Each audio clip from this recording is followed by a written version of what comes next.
It was a typical Wednesday afternoon when Sarah, a curious 7-year-old, stood in the living room with her stuffed bear clutched tightly in her hands. The TV was on in the background, and Sarah's father, engrossed in the newspaper, barely noticed her.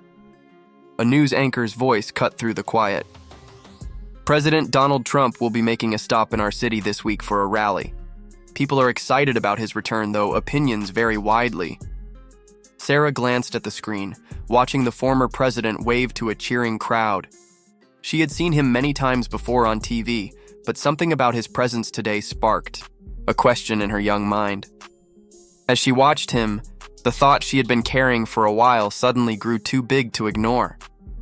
"Daddy," Sarah asked, her voice breaking the silence, "does Mr. Trump believe in God?" Her father, momentarily distracted from his paper, looked up at her in surprise. He wasn't particularly religious, but he had always made sure to take Sarah to church and teach her about faith. Still, matters of belief rarely came up outside of Sunday services. "I don't know, sweetie," he said, folding his paper. "I've never heard him talk about it, but it's a good question. Maybe you could ask him if you ever get the chance." That idea took root in Sarah's mind. What did it mean to believe in God?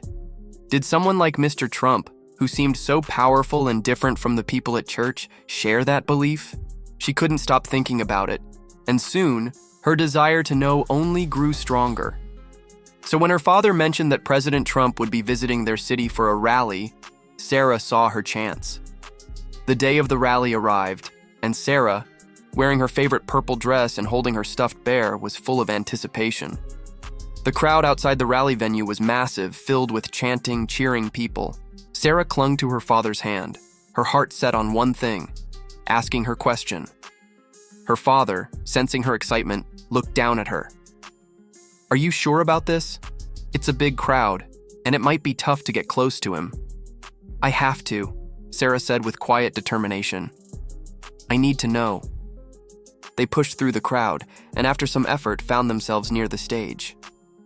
Sarah stood on tiptoe, trying to catch a glimpse of the president as his speech carried on. Her heart raced, but the question she needed to ask kept her focused. "Daddy," she whispered, pulling at his sleeve. "Can we go closer?" Her father nodded, guiding them through the crowd until they reached a spot close to the stage where security guards stood watch. Sarah felt a thrill of excitement. This was it. She was about to ask the question that had been in her heart for days. She tugged on one of the guard's sleeves. "Excuse me," she said shyly. "I need to ask Mr. Trump a question." The guard looked down at her and smiled. "What's your question, kid?" "I want to ask him if he believes in God," Sarah said, her voice earnest. After a moment of consideration, the guard nodded. "All right, I'll see what I can do." He motioned for Sarah to follow him, and they made their way to the side of the stage, where a few of Trump's staff members were gathered. Sarah stood quietly, her heart thumping in her chest, waiting for her chance. Finally, the moment came. As President Trump finished his speech and began walking off the stage, the guard gestured toward Sarah. "Mr. Trump, we have a young lady here who would like to ask you something." Trump turned toward Sarah, his face softening as he noticed her holding her bear. He walked over and bent down so he could hear her better. "Well, hello there," he said warmly. "What's your name?" "I'm Sarah," she said, her voice trembling but determined. "Do you believe in God?" For a brief moment, the crowd seemed to fade away. Sarah looked up at him, waiting for an answer. Trump's expression changed, becoming more serious but still kind. "Yes," he said firmly. "I do believe in God. I've always believed he's been there for me, guiding me through everything in my life." Sarah's heart swelled with emotion. She hadn't expected this answer, especially not from someone like him. Hearing those words made her realize that faith was bigger than she had imagined. It wasn't limited by power or status. "And he loves you, Sarah," Trump added, his voice softening. "He loves everyone, no matter who they are or where they come from." Tears welled up in Sarah's eyes. It wasn't just the answer that moved her. It was the kindness in his voice, the sense that her question mattered. In that moment, she felt seen, heard, and loved. "Thank you," Sarah whispered, her voice thick with emotion. Trump smiled, warmly. "You're welcome, Sarah. Keep asking questions. It's the best way to learn." As Sarah and her father walked away from the stage, Sarah felt a deep sense of peace. She had asked the question that had been on her heart for so long, and she had received an answer that filled her with hope and understanding. Faith, she realized, was not confined to a building or group of people. It was something that could be found everywhere, in everyone, if you just asked and listened. This was just the beginning of her journey, and she was ready for wherever it would lead. As they made their way through the crowd, Sarah's thoughts were swirling. The noise of the rally, the chants, the cheers, it all seemed so distant now. What lingered in her mind were the words President Trump had spoken to her, and the deep sense of peace that had come with them. He loved her. God loved her.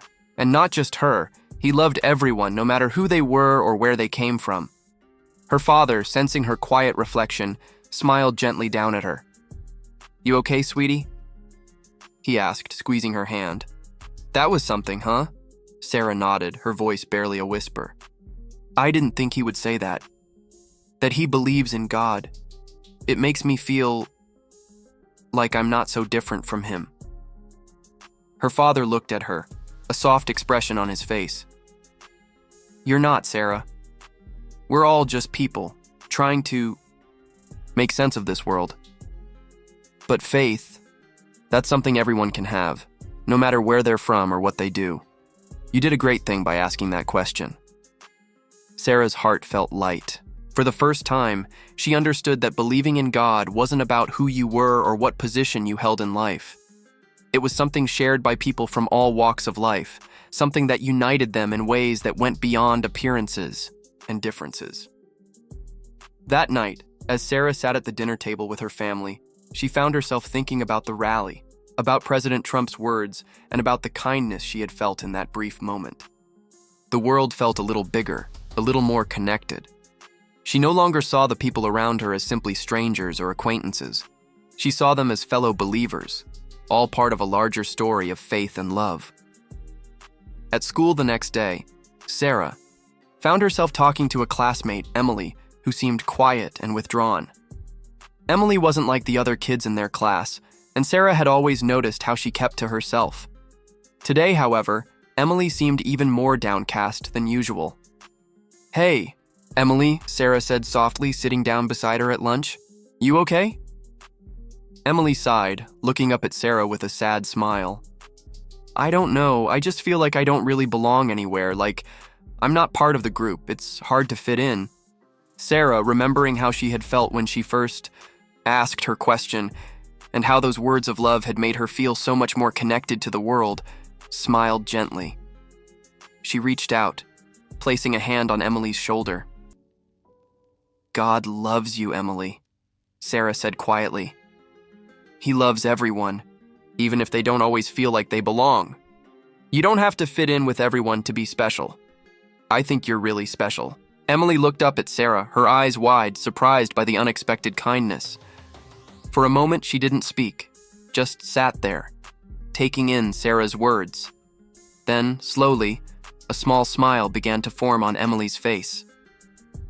"Thanks, Sarah," Emily said, her voice quieter than usual but full of sincerity. "That means a lot to me." As Sarah walked home from school later that day, she felt the weight of her own words. She realized that it wasn't just about asking questions, it was about sharing what she had learned. The truth that had been shared with her was now something she could offer to others. God's love wasn't something confined to a building or a Sunday service. It was something that she could carry with her wherever she went.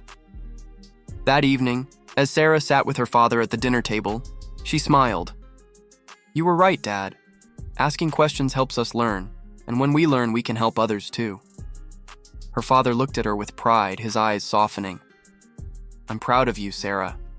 You're learning things that are bigger than just answers. They're lessons for life." Sarah nodded, feeling the truth of his words in her heart. She had asked a question, and in return, she had received an answer that would shape her for years to come. It wasn't just about knowing whether someone believed in God. It was about understanding that faith connected people, no matter where they came from or how different they seemed. In that moment, Sarah felt more at peace than she had in a long time.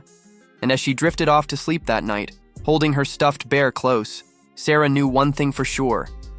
Her journey of asking, learning, and sharing was only just beginning. And she was ready to take it all on with an open heart. In the weeks that followed, Sarah's understanding of the world seemed to expand. Each day, she found new ways to see the love and faith that connected people, no matter their backgrounds, beliefs, or experiences. The questions that had once seemed so big now felt more like stepping stones toward greater understanding. Sarah was learning that sometimes answers don't just come from asking others. They come from the way you live, the way you treat those around you, and the way you let your heart remain open to the world. At school, Sarah's friends began to notice a change in her.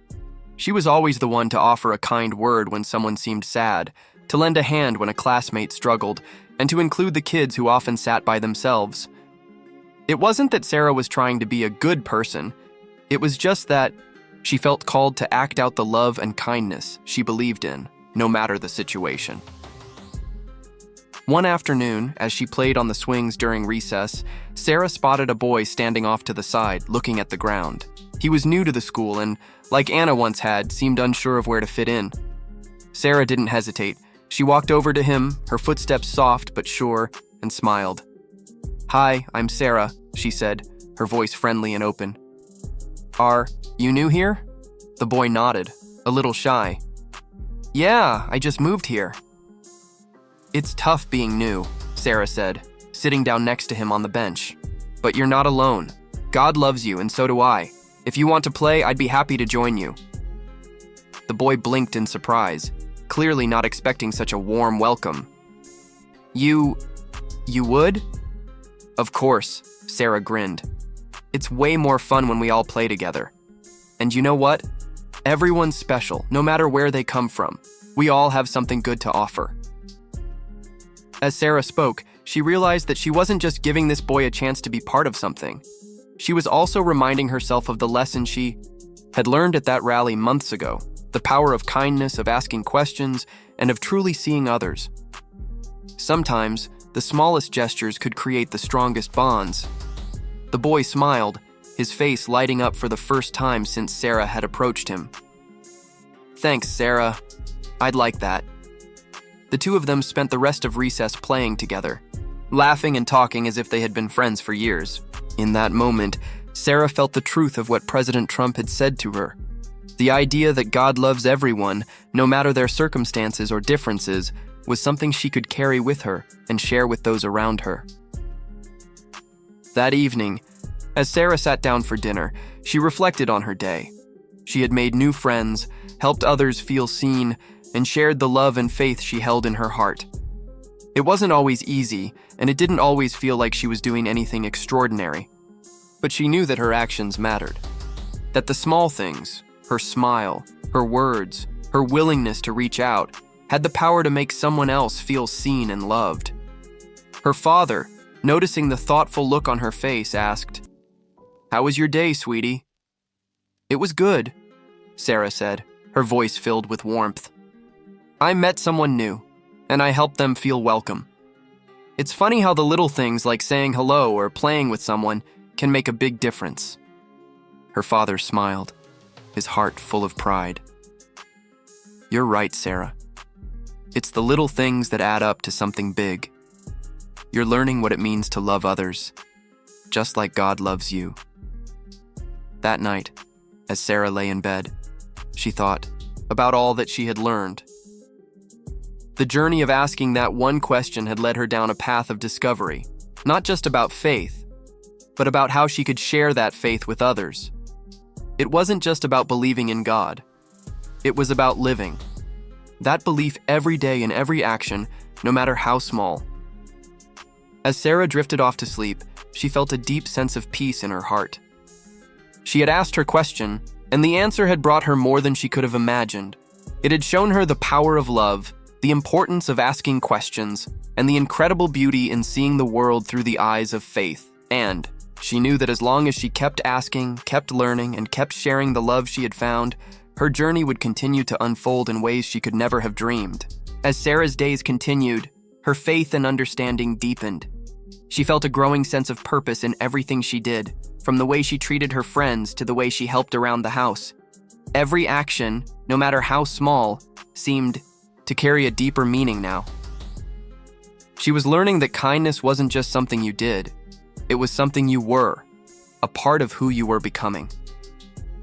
One afternoon, as Sarah sat at the kitchen table, her mother noticed the thoughtful look on her daughter's face. "What's on your mind, sweetheart?" she asked, putting down the dish towel she had been folding.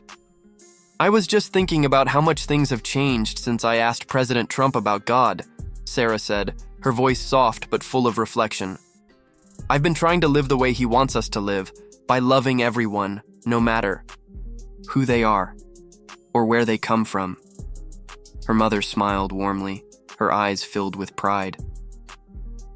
"You've been doing such a wonderful job of that, Sarah. I'm proud of how much you've grown. Sometimes the simplest things, like showing kindness and sharing love, make the biggest difference in the world." "I never realized that before," Sarah continued. "But now I understand. It's like God is always there, even when you don't see him. And he wants us to do the same for others, to be there for them, no matter what." Her mother's heart swelled with emotion. "You're right, sweetie. God works through us. Every time we show kindness, every time we listen, every time we love, we're sharing a piece of his love with the world. You're already doing that. Every day." Sarah sat back in her chair, her mind full of thoughts. She was beginning to see the big picture, the beautiful thread that connected everyone she met. Whether it was at school, at home, or even at the grocery store, every interaction was an opportunity to show God's love. And it didn't have to be grand or extraordinary. Sometimes the simplest act, like sharing a smile or listening to someone who felt unheard, was enough to make a difference. The next day, as Sarah walked to school, she noticed a boy sitting alone on a bench by the playground. His face was downcast, and his body language screamed of isolation. Sarah felt a tug in her heart, a gentle nudge urging her to go over to him, just like she had done with Emily and Anna. Without hesitation, she walked up to him. "Hi," she said, offering a warm smile. "I'm Sarah. You look like you could use a friend." The boy looked up at her in surprise, clearly not expecting anyone to talk to him. "I'm Max," he said quietly. "Well, Max," Sarah said, sitting down next to him, "you're not alone. I know what it feels like to be new or to not fit in, but I want you to know that God loves you, and so do I. You're special, just the way you are." Max blinked, processing her words. He had never really had anyone approach him with such warmth and kindness before. Sarah's sincerity shone through, and slowly, the walls around him began to fall. "Thanks, Sarah," he said softly. "I've been having a tough time lately." "It's okay," Sarah reassured him. "Everyone has tough times, but no matter what, God is with you, and he's there to help you through it, and you don't have to go through it alone." The two of them sat together for a while talking about school, their favorite subjects, and what they liked to do for fun. By the time the bell rang to signal the start of class, Max had a smile on his face, a genuine one that Sarah hadn't seen when she first approached him.